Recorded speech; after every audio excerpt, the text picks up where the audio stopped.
ती आहे की उमेदवारी? रणनीती असू शकते, परंतु त्याच्यामुळे काय फरक पडणार नाही.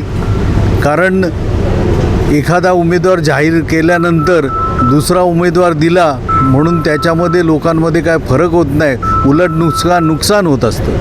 काय ते हे उमेदवार हेच राहणार की बदलणार आहे उमेदवार ठाकरे? काय वाटते तुम्हाला?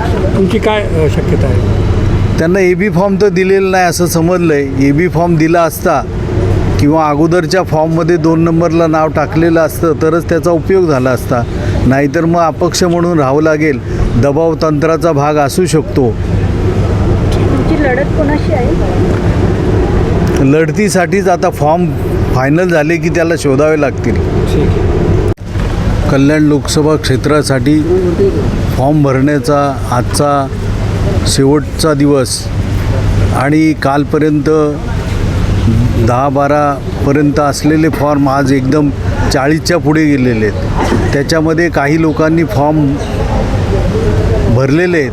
त्याच्यामध्ये ती एखादा प्रसिद्ध आणि नावाजलेला उमेदवार असला की त्याच्याबरोबरही आपलं नाव येतं आणि प्रसिद्धीच्या झोतासाठी काहीकांनी फॉर्म भरलेले आहेत आणि प्रत्येक उमेदवाराचे 3-4 फॉर्म असतातच. त्याच्यामुळे हा आकडा 20च्या आसपास नक्कीच येईल.